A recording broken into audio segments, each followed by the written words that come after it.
Welcome back to none other than the Iron Prince.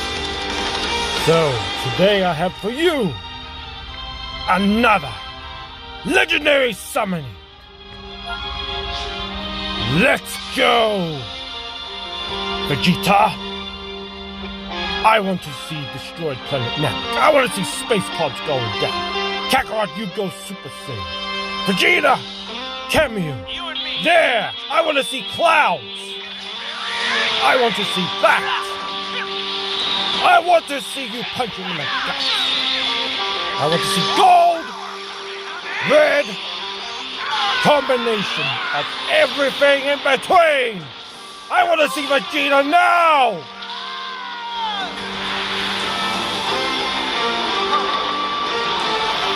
What in the heck? Now it's reverses time? What the? Super Saiyan Blue?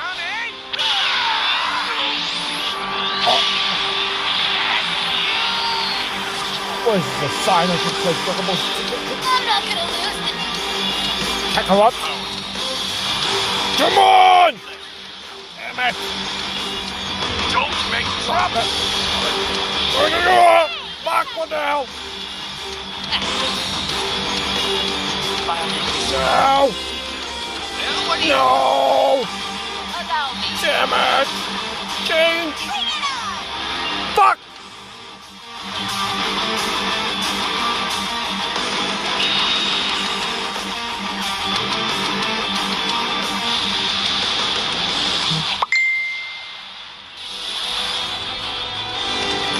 Fuck that bullshit!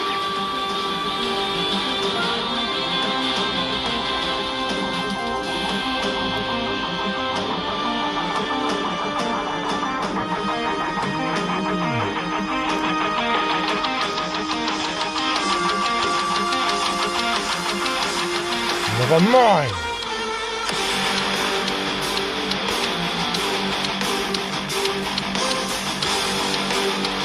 But that isn't the video entitled in question. Here comes the real one. This was heavily inspired by Rising Star. Yep, believe. He did a tale of old Vegeta and Bulma in the last days, and so my little sister emphasized on that. The tale of the Saiyan who became the god of destruction. I shall read to you a transcript of a prologue, if you will, and I will send you the link so you can continue to read all by your lonesome. Yes, indeed.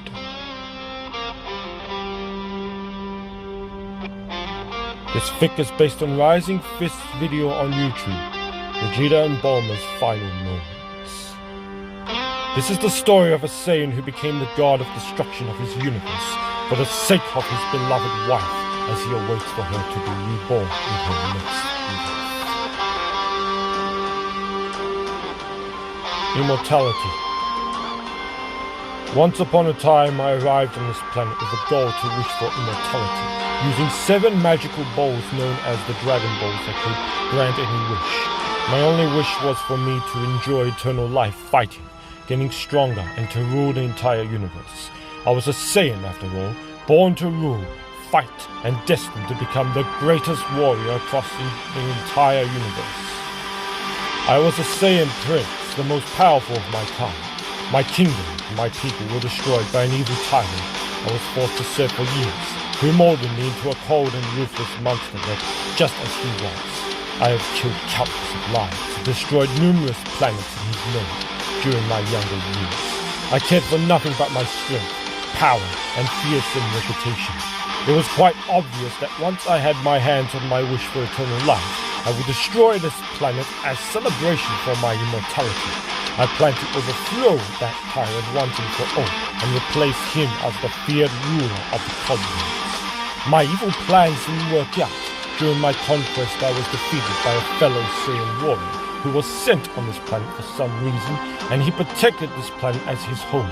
It wasn't until I had nowhere else to go that I was forced to live here, along a certain woman who changed my entire life. Bulma. With my pride as the most powerful Saiyan deeply wounded after my defeat on the hands of a fellow but lower-class Saiyan, Kakarot, I was forced to seek help from her, a human who was supposedly weaker, softer, and vulnerable compared to a Saiyan like myself.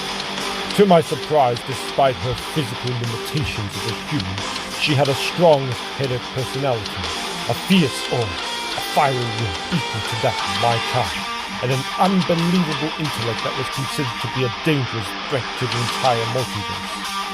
She was never afraid of who and what I am, despite how many times I dared to threaten her life and her planet. No matter how I tell her my past deeds, she never felt fear.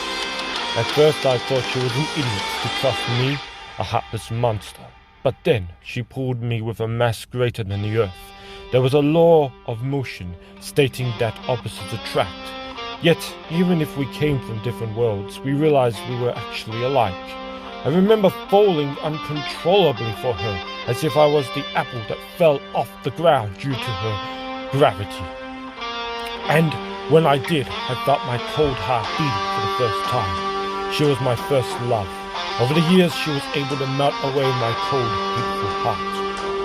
I, a ruthless beast, was transformed into a man. Falling in love with her was effortless. She was the first person to ever care about me. It was as if a beam of light shone through the seemingly infinite darkness I lived my entire life and melted away my icy, hardened heart. Yet, I struggled at first. I hesitated. I tried fighting against it. I hated what I had become. I wanted to pull away from her. I was the prince of destruction, meant to fight, kill, and destroy. I saw her and our child as a nuisance to me. I used to believe that emotions are a warrior's greatest weakness that would become his downfall. After all, I used to play around my victim's emotions before I killed them back in the day. I have scoffed and beaten and laughed at what happened to me. I chose to return to what I used to be, wanting to run away from her. I did not want it. I eventually realized how difficult it was for me to forget about her. The emotions that I had for her were too strong, that not even my desire to return to the monster that I used to be was able to suppress and forget. It was too late for me to go back when I realized that the bond I forged with her on our wedding day was unbreakable and everlasting. Trying to pull away from her like this was extremely difficult for me. And then I was in front of the enemy, threatening to destroy her, our son, and our home. When I realized it was my selfishness that unleashed an even greater monster than I was into the earth, I decided to take responsibility of my actions and put my life on the line in order to protect my loved ones. It was when I discovered that I am capable of fighting for the sake of others. A man fighting for someone else other than myself, willing to sacrifice my entire life in protecting her, our son, and my new home. I remember how good that felt. I smiled at the face of my death. I would gladly die for my loved ones, whom I considered to be my greatest pride, rather than live my life without them. And I would do it again and again without any hesitation and regret. By the magic of the Dragon Balls, I came back to life. Since then, I came to accept the fact that I am a changed man now. When I initially thought of my family as a nuisance, I realized that they were actually my greatest strength. The true source of my power was my pride. My greatest pride was them. Countless of times I have reached a new level of power during a fierce battle after thinking about her and our children. My growth made me one of the most powerful beings in the entire multiverse, protecting my universe from any threat that dared to attack the things that I cared about. I was notorious not just for my past deeds, but for my formidable status as well. I reached godly levels of power that was beyond anything than I imagined when I was younger. Despite all my success, I was happy and satisfied with my family. They are the reason for all that I have after all. Then, suddenly, my fate made another cruel turn. And that's where we shall leave it. As I said, the links, of course, will be in the description for both Rising Fist video and my little sister's novel that you see behind, in front. Do tell me how you like it, do feel free to share it. And until next time, your mighty prince is out of here.